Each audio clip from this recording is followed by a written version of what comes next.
Health university vice chancellor Mohan Kunnumel അദ്ദേഹത്തെ പോലും അദ്ദേഹം സംഖ്യയാണെന്ന് നമുക്കെല്ലാവർക്കും അറിയാം അദ്ദേഹം സംഖ്യയാണ്. പക്ഷേ അദ്ദേഹത്തെ നിയമിച്ചപ്പോൾ പോലും ഇടതുപക്ഷത്തിന്റെ സർക്കാരിന്റെ ഭാഗമായിട്ടുള്ള ഒരു എസ്.എഫ്ഐയുടെ ഭാഗമായിട്ടുള്ള ആരും എതിർത്തില്ല. ഈ പറയുന്ന മോഹൻ കുന്നുമേൽ സംഖ്യയാണെന്ന് നമുക്കറിയാമല്ലോ എന്ന്.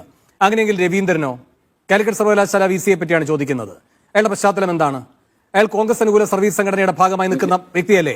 അയാൾ എന്താ ചെയ്തത്? ഒരു സെക്കൻഡ് ചോദി. അയാൾ എന്താ കഴിഞ്ഞ ദിവസം പോയി പങ്കെടുത്ത പരിപാടി? സേവാഭാരതിയുടെ പരിപാടി. അവിടെ എന്താ ഈ കാവിക്കൊടി ഏന്തിയ സ്ത്രീയുടെ ചിത്രവുമുണ്ട്. അവിടെ അതിനെ കുമ്പിട്ട് വണങ്ങി നിൽക്കുകയാണ്. ഔദ്യോഗിക വാഹനത്തിൽ പോയിട്ട് സംഖ്യയാകാതെ ഇരിക്കുന്നതാണ് ഭേദം എന്ന മാതൃകയാണോ രവീന്ദ്രൻ ഓർമ്മിപ്പിക്കുന്നത് കുന്നുമ്മലിനോട്? അതോ ഇങ്ങനെയും സംഖ്യയായിട്ട് പ്രവർത്തിക്കാമെന്നോ? ഞാൻ പറയാം. എനിക്ക് മനസ്സിലായി താങ്കൾ ഉദ്ദേശിക്കുന്നത്. എനിക്ക് മനസ്സിലായി. ഞാൻ കൃത്യമായി പറയാം. അദ്ദേഹത്തെ സംബന്ധിച്ച് അദ്ദേഹം ആ സെമിനാറിൽ പോയിട്ടുണ്ടെങ്കിൽ അതിന് മറുപടി പറയേണ്ടത് അദ്ദേഹം. പക്ഷെ ഒന്നും അദ്ദേഹം ആ സംഘപരിവാറിന്റെ മാത്രമല്ല, അദ്ദേഹം വളരെ എന്തോ ആയിക്കോട്ടെ അതെ സേവാഭാരതിയുടെ പരിപാടി ഉന്നത വിദ്യാഭ്യാസ മേഖലയുമായിട്ടുള്ള, ഞാൻ അദ്ദേഹത്തിന്റെ വക്കാലത്ത് നിൽക്കുന്നല്ലോ, അദ്ദേഹം ഉന്നത വിദ്യാഭ്യാസ മേഖലയുമായി ബന്ധപ്പെട്ട പരിപാടിയിൽ അദ്ദേഹം പങ്കെടുത്തിട്ടുണ്ട്. അദ്ദേഹം മുസ്ലിം ലീഗിന്റെ പരിപാടിയിലും പങ്കെടുത്തിട്ടുണ്ട്. രവീന്ദ്രൻ ഇപ്പോ ചാർജ് വഹിക്കുന്ന താൽക്കാലിക ചുമതലയുള്ള ഒരു VC ആണ്. മോഹൻ കുന്നുമേൽ സ്ഥിരമായി ഒരു പ്രോസസ്സിലൂടെ കടന്നു വന്നിട്ടുള്ള വൈസ് ചാൻസലറാണ്. അത് ഈ താൽക്കാലിക VC ആണല്ലോ രവീന്ദ്രൻ എന്നല്ലേ നിങ്ങൾ പറയുകയാണ്? ആരിഫ് മുഹമ്മദ് ഖാനെതിരെ എന്ത് നിലപാട് ശരിയായി എടുക്കണമെന്ന് നിങ്ങൾ ചൂണ്ടിക്കാട്ടിയിരുന്നു എന്ന് അല്ലേ? ആ ഘട്ടത്തിൽ ഈ രവീന്ദ്രൻ ആരിഫ് മുഹമ്മദ് ഖാന്റെ അനുമതിയോടെയാണ് ഈ പറയുന്ന താൽക്കാലിക VC ആകുന്നത്. അതിനുശേഷം ഇപ്പൊ പറയുന്ന ആർലേക്കർ, ആ കാര്യത്തിൽ നിങ്ങൾ അതേ നാവാണ് ഉച്ചരിക്കുന്നത്. എന്താണ്? ഇയാളെ പറ്റി ഞങ്ങൾ മുന്നറിയിപ്പ് നൽകി, ഞങ്ങൾ പറയുന്ന പോലെ വേഗത്തിൽ നിങ്ങൾ പ്രവർത്തിച്ചില്ല. വേണ്ട, നിങ്ങളുടെ ഈ പറയുന്ന ലായത്തിലുള്ള രവീന്ദ്രൻ അതിനനുസരിച്ച് തന്നെ പ്രവർത്തിക്കുന്നുണ്ട്. ആർലേക്കർ വന്നപ്പോഴും പുനർനിയമനമാണ്, താൽക്കാലിക VC ആയി പുനർനിയമനമാണ്. എന്താണ് പകരം കൊടുക്കുന്നത്? പകരം കൊടുക്കുന്നത് ഈ കാവിക്കൊടി ഏന്തിയ സ്ത്രീയുടെ മുന്നിലടക്കം വണങ്ങുന്ന ഒരു നട്ടല്, അതാണ് കൊടുക്കുന്നത്. അതിനെ സംബന്ധിച്ച് വ്യക്തമാക്കേണ്ടത് അദ്ദേഹമാണ്. ഞാൻ അദ്ദേഹത്തിന്റെ വക്കാലത്തുമായിട്ടല്ല വന്നിരിക്കുന്നത്. ഞാൻ വന്നിരിക്കുന്നത് ഇന്ത്യൻ നാഷണൽ കോൺഗ്രസിന്റെ നിലപാട് പറയാൻ വേണ്ടിയാണ്. അങ്ങ് പറയുന്നു രവീന്ദ്രന്റെ വക്കാലത്ത് എടുക്കുന്നില്ല എന്ന്. കുന്നുമ്മലിനെ പറ്റി ഇങ്ങനെയാണ് പറയുന്നത്. അയാൾ സംഖ്യയാണെന്ന് അറിയാമല്ലോ എന്ന്. അങ്ങനെ അയാളെ പറ്റി പറയാൻ കഴിയുകയും രവീന്ദ്രന്റെ വക്കാലത്ത് ഞാൻ ഏറ്റെടുക്കുകയില്ല എന്ന് പറയുകയും ചെയ്യുമ്പോൾ രവീന്ദ്രനെ തള്ളി പറയണം, രവീന്ദ്രനെ തള്ളി പറയണം. KSU രംഗത്തിറങ്ങണം. രവീന്ദ്രൻ ഒരു കോൺഗ്രസ് സംഘടനയുടെ കോൺഗ്രസ് സർവീസ് സംഘടനയുടെ ഭാഗമായിരുന്ന ആളാണ്. അയാൾക്കുണ്ടായിരിക്കുന്ന ഈ വ്യതിയാനത്തെ കുറെ കൂടെ ഗൗരവത്തോടെ നിങ്ങൾ കാണണം. ആ കാര്യത്തിൽ നിങ്ങൾ പ്രതികരിക്കണം. കുന്നുമ്മലിനെ പറ്റി പറയുമ്പോ SFIക്ക് കുന്നുമ്മലിനെതിരെ പറയുമ്പോ ഒരു സെക്കൻഡ്, SFIക്ക് കുന്നുമ്മലിനെതിരെ പറയുമ്പോ ഒരു ബുദ്ധിമുട്ടും അനുഭവിക്കേണ്ടതില്ല. കാരണം സംഘിതരമുള്ളയാൾ. പക്ഷെ നിങ്ങൾക്ക് രവീന്ദ്രനെ പറ്റി പറയേണ്ടി വരുമ്പോ നിങ്ങൾ ഏത് തരക്കാരെയാണ് നിങ്ങളുടെ ഈ ലാവണങ്ങളിൽ ഉണ്ടായിരുന്നത് എന്നതിന്റെ വിശദീകരണം കൂടെ നൽകേണ്ടി വരും. അതുകൊണ്ടാണ് ഞാൻ പറഞ്ഞത് പ്രതിപക്ഷ നേതാവിന് ഒരക്ഷരം പറയാനില്ല. CPM-നെ ഉപദേശിക്കാൻ അറിയാം, സർക്കാരിനെ ഉപദേശിക്കാൻ അറിയാം, ഗവർണറുടെ ആദ്യം കണ്ടു എന്ന് പറഞ്ഞ് ത്വക്ക് രോഗ വിദഗ്ധനാകാൻ അറിയാം. പക്ഷെ രവീന്ദ്രന്റെ കാര്യത്തിൽ ഒരക്ഷരം. ചന്ദ്രശേഖരൻ ഇടതുപക്ഷ സംഘടനയുടെ നേതാവായിരുന്നു കേരള സർവകലാശാലയിൽ. അദ്ദേഹം ഇപ്പൊ BJP-യുടെ പ്രതിനിധിയായി ജമ്മു കാശ്മീരിലെ സർവകലാശാലയിലെ വൈസ് ചാൻസലറാണ്. എന്താ മിണ്ടാത്തത്? അദ്ദേഹം കാലിക്കറ്റ് സർവകലാശാലയിൽ കോൺഗ്രസ് സംഘടനാ നേതാവ്. ഇതേ ഗവർണറുടെ ആശീർവാദവും സ്വീകരിച്ച് അവിടെ വൈസ് ചാൻസലർ ആയിരുന്ന അവിടെ RSS പരിപാടിയിൽ പങ്കെടുത്തതിനെ കുറിച്ച് ചോദിച്ചപ്പോൾ അങ്ങ് ശ്രദ്ധിച്ചോ? അദ്ദേഹം പറഞ്ഞത് എന്താണ്? ലീഗിന്റെ പരിപാടിയിൽ ഞങ്ങളുടെ നേതാവ് പങ്കെടുത്തില്ലേ, പിന്നെ RSS പരിപാടിയിൽ പങ്കെടുക്കുന്നതിൽ എന്താ തെറ്റ്? നിഷ്കളങ്കരായ മീഡിയ വേണ്ട മതനിരപേക്ഷവാദികളായിട്ടുള്ള പ്രേക്ഷകരുണ്ടെങ്കിൽ നിങ്ങൾ തിരിച്ചറിയണ്ടേ? ലീഗ് അണികളെങ്കിലും തിരിച്ചറിയണ്ടേ? ലീഗിനെയും RSSനെയും ഒരേപോലെ കാണുന്ന മനസ്സാണ് ഈ കോൺഗ്രസ് നേതാവിനുള്ളതെന്ന് അങ്ങനെ പറയാൻ പാടുണ്ടോ? ഞാൻ അങ്ങനെ പറയില്ല. ലീഗിന്റെയോ കോൺഗ്രസിന്റെയോ ഇടതുപക്ഷത്തിന്റെയോ പരിപാടിയിൽ പങ്കെടുക്കുന്നത് പോലെയല്ല ഒരു കോൺഗ്രസ് സംഘടനാ നേതാവട്ടെ മറ്റേതു സംഘടനാ നേതാവട്ടെ ഒരു വർഗീയവാദ ഉയർത്തിപ്പിടിക്കുന്ന ഒരു സംഘടനയുടെ പരിപാടിയിൽ പങ്കെടുക്കുന്നത്. ഞങ്ങൾ ഇപ്പോഴും കരുതുന്നു ലീഗിലും കോൺഗ്രസിലും അന്തസ്സുള്ള മതനിരപേക്ഷവാദികൾ ഇപ്പോഴും ഉണ്ടെന്നാണ് കരുതുന്നത്. അതുകൊണ്ട് ലീഗിനെ RSSുമായി താരതമ്യം ചെയ്താൽ സമീകരിക്കാൻ ശ്രമിച്ചാൽ കോൺഗ്രസ് നേതാവ് ചെയ്താൽ പോലും അത് അംഗീകരിച്ചു തരാൻ എനിക്ക് വിയോജിപ്പുണ്ട്, എനിക്ക് വൈമനസ്യമുണ്ട്. പക്ഷെ ആ ചോദ്യത്തിന് കോൺഗ്രസ് പ്രതിനിധിയുടെ മറുപടി എന്താണ്? അദ്ദേഹം പറയുന്നു അതിന്റെ വിശദീകരണം അദ്ദേഹത്തോട് ചോദിക്കണം. ഏത്? സ്വന്തം പാർട്ടിയുടെ സംഘടനാ രംഗത്ത് പ്രവർത്തിക്കുന്ന ഒരു നേതാവ് RSSന്റെ ഔദ്യോഗിക പരിപാടിയിൽ ഉദ്ഘാടകനായി പങ്കെടുത്തിട്ട് അദ്ദേഹത്തിന്റെ വക്കാലത്ത് എനിക്കില്ല, അദ്ദേഹത്തോട് അഭിപ്രായം ചോദിക്കണം എന്നാണ് പറയുന്നത്. തിരികെ അദ്ദേഹം മറ്റൊരു വാദം ഉന്നയിച്ചല്ലോ, ഏതോ ഇടതുപക്ഷ സംഘടനയുടെ നേതാവ് ഹിമാചലിലോ കാശ്മീരിലോ പോയി VC ആയിട്ടിരിക്കുന്നു എന്നുള്ളത്. ഞാൻ തികഞ്ഞ ഉത്തരവാദിത്വത്തോടു കൂടെ പറയും, എന്റെ രാഷ്ട്രീയത്തിന്റെ വക്കാൽ എടുത്തുകൊണ്ട് പറയും, ഇടതുപക്ഷ രാഷ്ട്രീയം ഉയർത്തിപ്പിടിക്കുന്ന ഏതൊരാളും അങ്ങ് സൂചിപ്പിച്ചതുപോലെ RSSന്റെ ആവട്ടെ മറ്റു വർഗീയതയുടെ ആകട്ടെ ഒരു പരിപാടിയിൽ പങ്കെടുത്താൽ അയാൾക്ക് ഞങ്ങളുടെ രാഷ്ട്രീയത്തിൽ ഇടമില്ല. അയാളെ ഇടതുപക്ഷം ബഹിഷ്കരിച്ചിരിക്കുന്നു. എനിക്ക് ഒരാളുടെയും അംഗീകാരം വേണ്ടതില്ല അത് പറയാൻ. എനിക്കൊരു തത്വശാസ്ത്ര പുസ്തകവും മറിച്ചു നോക്കേണ്ടതായിട്ടില്ല. ഒരു വർഗീയവാദിയുടെ ഓശാരം പറ്റി ഒരു പദവിയിൽ പോയിരിക്കുന്നവൻ ഞങ്ങളിൽ പെടുന്നവരല്ല, ഇടതുപക്ഷ രാഷ്ട്രീയത്തിന്റെ പ്രതിനിധിയല്ല. അങ്ങേക്ക് എന്തേ അത് പറയാൻ മടി? അങ്ങേക്ക് എന്തേ അത് ചോദിക്കുമ്പോൾ അത് അദ്ദേഹത്തോട് പോയി ചോദിക്കണം എന്ന് പറയുന്നത്? അങ്ങ് RSS പരിപാടിയിൽ പങ്കെടുത്തു എന്ന് പറയുമ്പോൾ ലീഗ് പരിപാടിയിൽ പങ്കെടുത്തില്ലേ എന്ന് അദ്ദേഹം അങ്ങ് തിരികെ ചോദിക്കുന്നത് കൊണ്ടാണ്. അതുകൊണ്ട് ഞാൻ അങ്ങയോട് വിനീതമായി അഭ്യർത്ഥിക്കുന്നു, ദയവ് ചെയ്ത് ഈ വൈകിയ വേളയിലെങ്കിലും കേരളത്തെ വിഴുങ്ങാൻ ശ്രമിക്കുന്ന ആത്യന്തികമായി വിശാല ലക്ഷ്യങ്ങളുള്ള ഈ ഏർപ്പാടിന് മുമ്പിൽ നമുക്ക് ഒരുമിച്ച് സമരം ചെയ്യാം. അങ്ങ് ദയവ് ചെയ്ത് രാഷ്ട്രീയത്തെ വിശാലമായി മനസ്സിലാക്കണം. ഇത് ഈ CPIM-നോടോ SFIയോടോ മാത്രമുള്ള പ്രശ്നമല്ല. ഇത് കേരളം ഉയർത്തിപ്പിടിക്കുന്ന മതനിരപേക്ഷ രാഷ്ട്രീയത്തോടുള്ള പ്രശ്നമാണ്.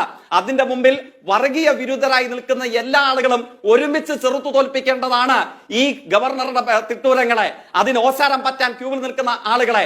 അങ്ങ് ഞാൻ ഒറ്റ വാചകം പറഞ്ഞ് അവസാനിപ്പിക്കുന്നു. ഞാനിത് പറയുമ്പോൾ എനിക്ക് ഉറപ്പുണ്ട് കോൺഗ്രസ് പ്രതിനിധി അത് സ്വീകരിക്കില്ല. കാരണം എന്തുകൊണ്ടാണ്? ഈ ഗവർണർ വർഗീയവാദിയാണെങ്കിലും ഏത് കടുത്ത തീവ്രവാദത്തോട് താല്പര്യമുള്ളയാളാണെങ്കിലും അയാളുടെ ടീം മേശയിൽ നിന്ന് താഴേക്കിടുന്ന അപ്പക്കഷ്ടം സെനറ്റ് അംഗത്വമാണോ, സിൻഡിക്കേറ്റ് അംഗത്വമാണോ, ബോർഡ് ഓഫ് സ്റ്റഡീസ് അംഗത്വമാണോ, അക്കാഡമിക് കൗൺസിൽ മെമ്പർഷിപ്പ് ആണോ, അല്ലെങ്കിൽ സർവകലാശാല VC പ്രോ വൈസ് ചാൻസലർ പദവിയാണോ, അത് ഒരുമിച്ച് ഏത് കൊലപാതകികളോടും ഒപ്പം നിന്ന് വാങ്ങിയ ചരിത്രം അല്പനാളുകൾക്ക് പുറകിൽ വരെ ഈ കോൺഗ്രസിനുണ്ട്. അങ്ങ് ഓർക്കുന്നില്ലേ? കാലിക്കറ്റ് സർവകലാശാലയുടെ സെനറ്റിലും കേരള സർവകലാശാലയുടെ സെനറ്റിലും ഒക്കെ ഇവർ പോയിരിക്കുന്നത് ആരോടൊപ്പമാണ്? ഇതേ ഗവർണർ തീൻമേശയിൽ നിന്ന് താഴേക്കിട്ട അപ്പക്കഷ്ടം രുചിയോടുകൂടെ നുകർന്നു. RSSകാരനായ കൊലക്കേസിൽ കോടതി ശിക്ഷയ്ക്ക് വിധിച്ച കൊലപാതകിയോടൊപ്പം സെനറ്റിലേക്ക് പോയിരുന്നു, ഇല്ലേ? അതിനെ തള്ളിപ്പറയാൻ ഇവർ തയ്യാറായോ? ഞാനതുകൊണ്ട് ആവർത്തിക്കുന്നു, ഇത് ഒരു പാർട്ടി പ്രശ്നമല്ല, ഇതൊരു സംഘടനാ പ്രശ്നമല്ല. ഇത് കേരളം പിന്മടക്കമില്ലാതെ ഉയർത്തിപ്പിടിക്കുന്ന മതനിരപേക്ഷ രാഷ്ട്രീയത്തിന് നേരെയുള്ള അക്രമമാണ്. ആ നിലയിൽ ഇന്ന് SFI പ്രകടിപ്പിച്ചതുപോലെ, ഇടതുപക്ഷം ഇതിനോടകം പ്രഖ്യാപിച്ചതുപോലെ, ഈ മതനിരപേക്ഷതയ്ക്ക് നേർക്കുള്ള ഗവർണർ ആസൂത്രണം ചെയ്ത ഈ ആക്രമണത്തെ നമുക്കെല്ലാവർക്കും ഒരുമിച്ച് പ്രതിരോധിക്കാനും തുറന്നു കാട്ടാനുമുള്ള അവസരമാണിത്. അതിനെ അങ്ങനെ വേണം അങ്ങ് ഉപയോഗിക്കാൻ. ഒരു പ്രതിപക്ഷ വിദ്യാർത്ഥി സംഘടനയ്ക്ക് കേരള സർവകലാശാലയിലേക്ക് ഇങ്ങനെ സമരം നടത്താൻ പറ്റുമോ? അപ്പോൾ നിങ്ങളുടെ പോലീസ് ഏത് രൂപത്തിലുള്ള നരനായിട്ട് അഴിച്ചുവിടും? രക്ഷാപ്രവർത്തനവുമായി നിങ്ങൾ ഇറങ്ങാൻ സാധ്യതയില്ലേ? അതായത് അങ്ങ് ഇപ്പൊ ചോദിച്ച ചോദ്യത്തിന്റെ പ്രധാനപ്പെട്ട രണ്ട് ഭാഗങ്ങൾ, ഏറ്റവും പ്രധാനപ്പെട്ട ഭാഗമെന്ന് നമ്മൾ സൂചിപ്പിച്ച കാര്യങ്ങളുണ്ടല്ലോ. ഒന്ന്, പ്രതിപക്ഷ വിദ്യാർത്ഥി സംഘടനയ്ക്ക് അല്ലെങ്കിൽ പ്രതിപക്ഷ യുവജന പ്രസ്ഥാനങ്ങൾക്ക് ഇത്തരത്തിൽ സമരം നടത്താൻ കഴിയുമോ? നിങ്ങളുടെ പോലീസ്, അതായത് ഇടതുപക്ഷ ഗവൺമെന്റിന്റെ ഭാഗമായി പ്രവർത്തിക്കുന്നു എന്ന് പറയപ്പെടുന്ന പോലീസ് എങ്ങനെയായിരിക്കും പ്രതികരിക്കുക? നിങ്ങളുടെ സമീപനം എങ്ങനെയായിരിക്കും? അങ്ങ് പരിശോധിച്ചു നോക്ക്. ഇപ്പോഴല്ലല്ലോ, അതായത് ഇപ്പോഴത്തെ ഈ ഗവർണർ തന്നെ അല്പ ദിവസങ്ങൾക്ക് പുറകിൽ സർവകലാശാല ആസ്ഥാനത്ത് വന്നിട്ട് ഈ കാവി പതാക ഉയർത്തിപ്പിടിച്ച് യുവതികളുടെ മുമ്പിൽ ചിത്രം കൊടുത്താൻ ശ്രമിച്ചതായിരുന്നല്ലോ അത്യന്തം സംഘർഷഭരിതമായ സമരസാന്ദ്രമായ ഒരു അനുഭവം സൃഷ്ടിച്ച സമീപ ദിവസങ്ങളുടെ ഏട്. ആ ദിവസങ്ങളിൽ KSU സമരത്തിന് ഇറങ്ങി പുറപ്പെട്ടിരുന്നില്ലേ? KSUവിന്റെ ഒപ്പം ആ സമയത്ത് കോൺഗ്രസ് ആഭിമുഖ്യം പുലർത്തിയ മറ്റ് പല ആളുകളും സമരത്തിന്റെ ഭാഗമായിട്ട് സർവകലാശാല ഇടങ്ങളിൽ ഉണ്ടായിരുന്നല്ലോ. എന്തായിരുന്നു പോലീസിന്റെ സമീപനം? എന്തായിരുന്നു ഞങ്ങളുടെ സമീപനം? ഇടതുപക്ഷ രാഷ്ട്രീയത്തിന്റെ ഭാഗമായി പ്രവർത്തിക്കുന്ന വിദ്യാർത്ഥികൾ ആ സമയത്ത് ശക്തമായ സമരം ഉയർത്തിയിരുന്നില്ല. KSUക്കാരനെ RSSകാരൻ സെനറ്റ് ഹാളിലിട്ട് അടിക്കുന്നു, ആ അടി അയാൾ വാങ്ങുന്നു. അതിനുശേഷം RSSകാരെ തൊടുന്നില്ല പോലീസ്, KSUക്കാരെ പുറത്താക്കി ആ പരിപാടി നിർബാധം അവിടെ തുടരാനുള്ള സാഹചര്യം ഒരുക്കുന്നു.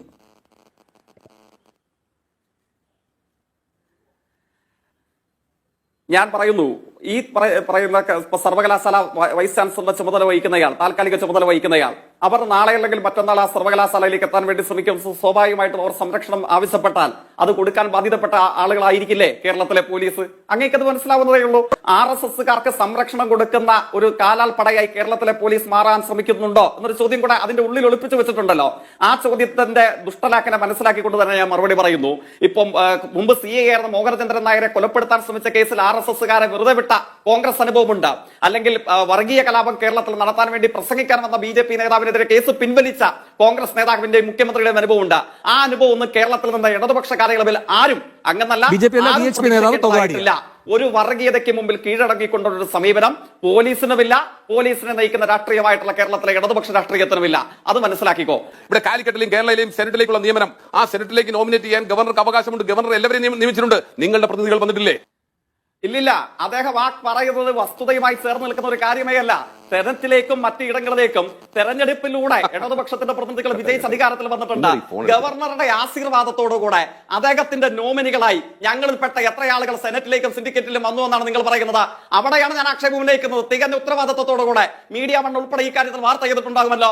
ഞാൻ ഇപ്പോഴും ഓർമ്മിക്കുന്നു, തിരുവനന്തപുരത്ത് ആനാവൂരിന് സമീപമുള്ള സഖാവ് നാരായണൻ നായർ ക്ഷേത്ര കമ്മിറ്റിയുടെ സെക്രട്ടറിയാണ്. അദ്ദേഹത്തെ വീട്ടിൽ കയറി വെട്ടിക്കൊലപ്പെടുത്തിയ കേസിൽ KSRTC എംപ്ലോയീസിന്റെ RSSന്റെ വിഭാഗത്തിന്റെ ചുമതലയുള്ള സംസ്ഥാന സെക്രട്ടറി ഇന്ന് അദ്ദേഹം കൊലക്കേസിൽ കോടതി ശിക്ഷിച്ച് ജയിലിലാണ്.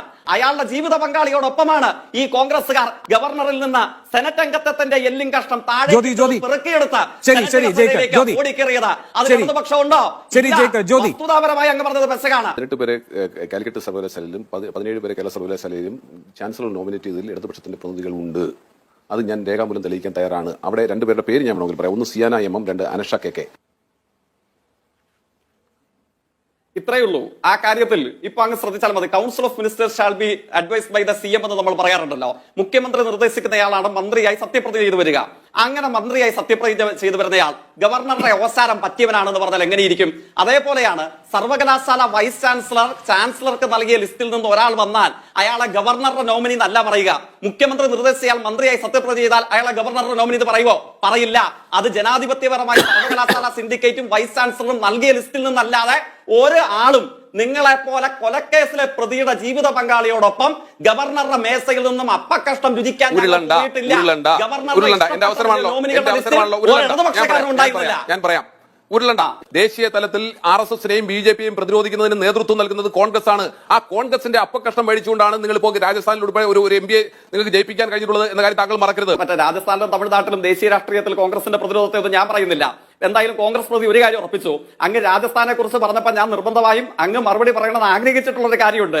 അങ്ങ് KICC സംഘടനാ ചുമതലയുള്ള ജനറൽ സെക്രട്ടറിയോട് എന്തെങ്കിലും വ്യക്തിപരമായ വിരോധമുണ്ടോ എനിക്കറിയില്ല. പക്ഷെ ഞാൻ ഒന്നും മോശക്കാരനാക്കില്ല കേട്ടോ.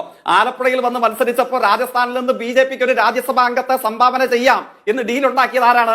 ആ കഥ എന്നെ കൊണ്ട് പറയിപ്പിക്കാൻ വേണ്ടിയിട്ട് അങ്ങ് ബോധപൂർവ്വം രാജസ്ഥാൻ എന്ന് പറഞ്ഞതാണോ? ഞാൻ വിശദാംശങ്ങളിലേക്ക് ഒന്നും പോകുന്നില്ല. നമുക്ക് കേരള സർവകലാശാല തുടങ്ങി കേരളത്തിലെ ഉന്നത വിദ്യാഭ്യാസ രംഗത്തെ സംബന്ധിച്ച് തന്നെ ചർച്ച ചെയ്യാം. അപ്പോ അദ്ദേഹം പറഞ്ഞത് എന്താണ്? ഗവർണറുടെ ദാസ്യവേല, ആ തീൻമേശയിൽ നിന്ന് എല്ലും കഷ്ണം സ്വീകരിച്ചതിൽ ഇടതുപക്ഷം ഉണ്ടായിരുന്നു. അപ്പോ ഞാൻ പറഞ്ഞു അങ്ങനെയല്ല. മുഖ്യമന്ത്രി മന്ത്രിമാരെ നോമിനേറ്റ് ചെയ്യുന്നതിന് സമാനമായി വൈസ് ചാൻസലർ ജനാധിപത്യപരമായി നൽകിയ ലിസ്റ്റിൽ നിന്നല്ലാതെ ഗവർണറുടെ ഇഷ്ടക്കാരുടെ പട്ടികയിൽ ഒരു ഇടതുപക്ഷക്കാരനും ഉണ്ടായിട്ടില്ല. ആ RSS നേതാവായ ഗവർണർ നൽകിയ ഇഷ്ടദാനത്തിൽ നിന്ന് ഞങ്ങൾ ഒരു ഓഹരിയും പറ്റിയിട്ടില്ല. അങ്ങനെ ഞങ്ങൾക്കൊരു പുല്ലും വേണ്ട എന്നുള്ള നിലപാട് ഞങ്ങൾക്ക് ഇപ്പോഴും ഉള്ളതാണ്. അപ്പൊ അദ്ദേഹം പറയുകയാണ് വൈസ് ചാൻസലർ അങ്ങനെ നോമിനേറ്റ് ചെയ്തിട്ടുണ്ടോ? ഞാൻ ആങ്കർക്ക് അയച്ചു തന്നത് ഞങ്ങളുടെ പത്രത്തിന്റെ വാർത്തയല്ലല്ലോ, മാതൃഭൂമി ദിനപത്രത്തിന്റെ വാർത്തയുടെ 3ാമത്തെ വാചകം എന്താ? ആങ്കർക്കൊന്ന് വായിക്കാമോ? ഗവർണറുടെ ഇഷ്ടക്കാരായി സെനറ്റിലേക്ക് വന്നിട്ടുള്ളവർ RSS, മുസ്ലിം ലീഗ്, കോൺഗ്രസ് പശ്ചാത്തലമുള്ളവർ. 2ാമത്തെ വാചകം എന്താണ്?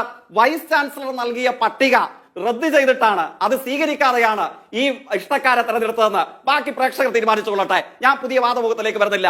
പിന്നെ ഇനി ഇത്തരത്തിലൊരു കാര്യത്തിലൂടെ ഒരു കോർട്ടിലേക്ക് പന്ത് തട്ടിയിട്ട് കൊടുത്തിരിക്കുന്നു, ചാൻസലറുടെ കോർട്ടിലേക്ക് പന്ത് തട്ടിയിട്ട് കൊടുത്തിരിക്കുന്നു ഞങ്ങൾ, അങ്ങനെ ഒരു പ്രതികരണത്തിന് സാധ്യതയുണ്ട്.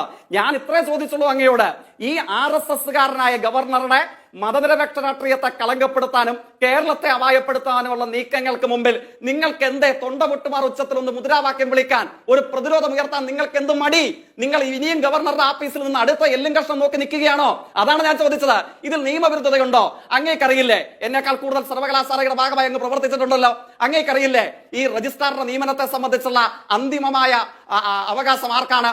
അതൊരു സർവകലാശാല ചാൻസലർക്കോ വൈസ് ചാൻസലർക്കോ ആണോ? അർത്ഥശങ്കകൾക്കിടയില്ലാത്ത വണ്ണം 2018 കേരള സർവകലാശാല സംബന്ധിച്ചുള്ള കേസിൽ ഹൈക്കോടതിയുടെ വിധി പ്രസ്താവം എന്താണ്? വൈസ് ചാൻസലർക്ക് മുകളിൽ, സിൻഡിക്കേറ്റിന് മുകളിൽ വൈസ് ചാൻസലർക്ക് അധികാരവുമില്ല.